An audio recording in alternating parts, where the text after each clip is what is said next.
There is a version of you that you haven't met yet. A version that wakes up without negotiating with himself. A version that does what needs to be done even when he doesn't feel like it. A version that can sit with discomfort without immediately reaching for his phone. A version that doesn't need motivation to train, study, work, or improve. And here's the uncomfortable truth. That version of you already exists inside you. But you're constantly feeding another version. The version that chooses comfort. The version that says, "I'll do it tomorrow." The version that avoids difficult conversations. The version that scrolls when it should be working. The version that quits when things become boring. And every time you choose comfort over difficulty, you are teaching your brain what kind of person you are. But what if you could reverse that?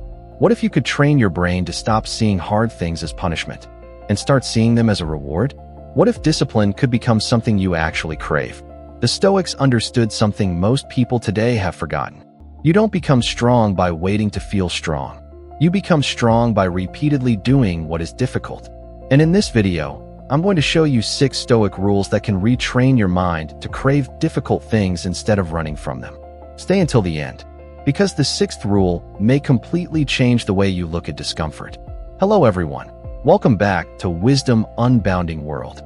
And today, we're going to solve one of the biggest problems of modern life.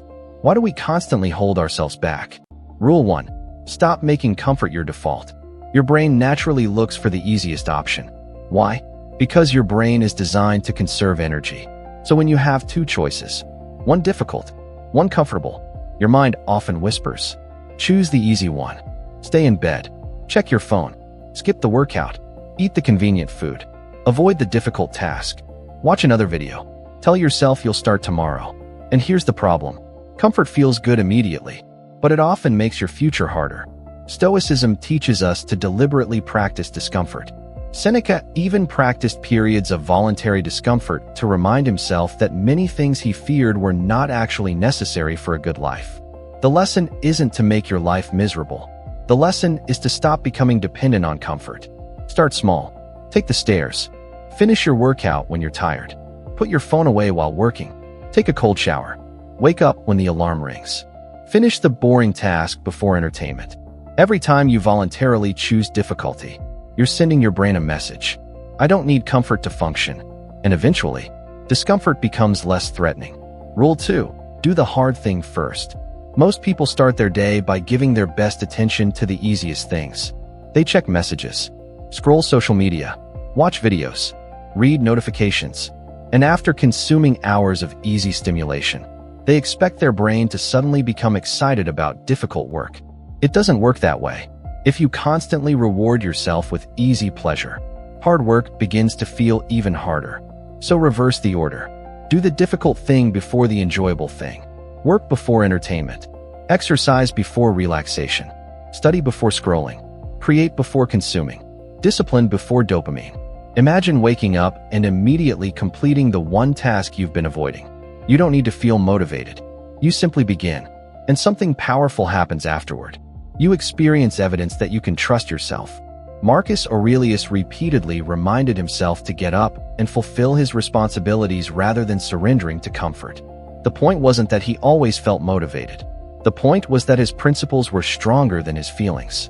So tomorrow morning, don't ask, what do I feel like doing? Ask, what is the most important difficult thing I can do first? Then do it. Rule 3. Stop waiting for motivation. This might be one of the biggest traps of modern life. You think you need motivation before taking action. You don't. Motivation is unreliable. Some mornings you'll feel powerful. Other mornings you'll feel exhausted. Some days you'll feel inspired. Other days you'll feel nothing. If your behavior depends on your emotions, your results will depend on your emotions too. The Stoics understood that action must be guided by reason and principle, not mood. Think about going to the gym. You don't need to feel like exercising. You need to remember who you want to become. Think about studying. You don't need excitement. You need commitment. Think about building your business. You don't need perfect confidence. You need to take the next step. So create a simple rule. When I say I'm going to do something, I do it. Not perfectly, not dramatically, but consistently. Because every time you keep a promise to yourself, your self-respect grows.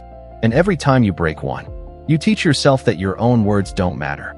That's why discipline isn't simply about productivity. It's about identity. Rule 4. Train yourself to stay when things get boring. Here's something nobody wants to hear. Most meaningful achievements are boring. Reading is sometimes boring. Studying is sometimes boring. Exercising is repetitive. Building a skill is repetitive. Saving money is repetitive. Writing is repetitive. Improving yourself is repetitive. The modern world has trained us to escape boredom instantly. The moment something becomes uncomfortable, we reach for stimulation. Phone, music, notifications, social media, entertainment. But every escape teaches your brain. Boredom must be avoided. Instead, train yourself to stay. Sit with the boring task. Read another page. Write another paragraph. Complete another repetition. Work for another 10 minutes. Don't immediately escape, because something fascinating happens when you stop running from boredom. Your attention becomes stronger. Your tolerance for discomfort increases, and difficult work starts becoming easier. The Stoics valued the ability to remain steady when circumstances weren't pleasant. You can train the same ability. Start with 10 minutes, then 20, then 30. Eventually, you discover that you don't need constant stimulation to function. And that's a superpower in a distracted world. Rule 5. Change the way you see suffering. Most people see difficulty and think, "This is happening to me." The Stoic asks, "What can this build in me?" That's a completely different mindset. Your workout isn't just exercise. It's training your discipline. Studying isn't just studying. It's training your concentration. Failure isn't simply failure. It's training your resilience.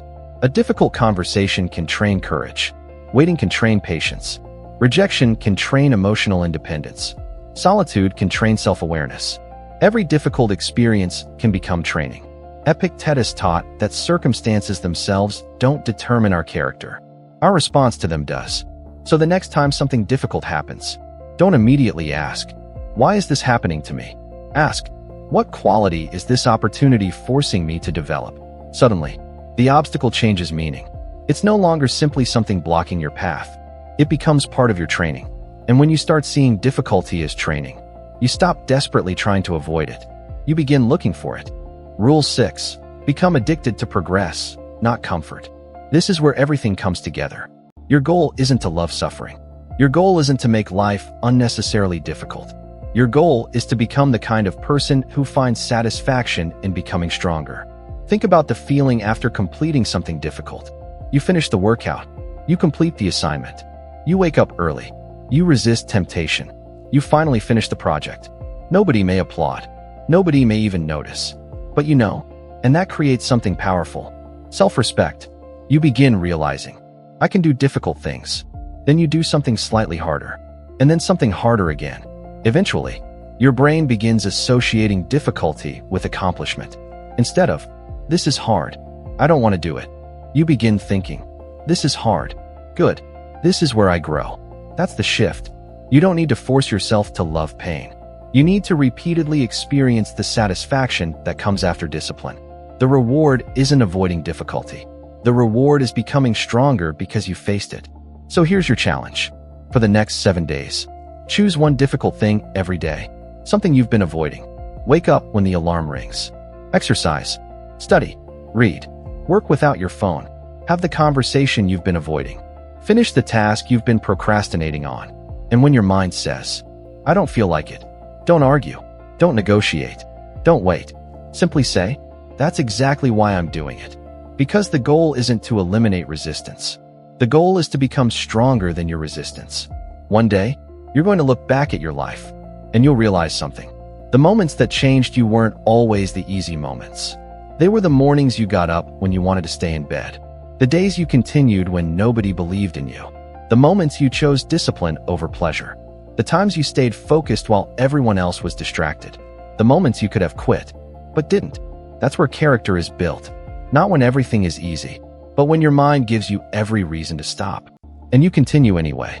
So stop asking yourself, "How can I make my life easier?" Start asking, "How can I make myself stronger?" Because comfort can make you feel good today, but discipline can change your entire future. And remember this, you don't need to become a person who never struggles. You need to become a person who knows that struggle is not a signal to stop. It's a signal to grow. So tomorrow, when the difficult task appears, when your alarm rings, when your mind says, "Later," Get up. Begin. Do the hard thing. Because every time you choose difficulty over comfort, you're not just completing a task, you're becoming someone you can respect. If this message helped you, like the video, share it with someone who needs to hear it, and subscribe to Wisdom Unbounding World for more Stoic wisdom for the challenges of modern life. And I want to hear from you. What is one difficult thing you've been avoiding that you know you need to start doing? Tell me in the comments. Because sometimes, the first step toward changing your life is simply admitting what you already know needs to change.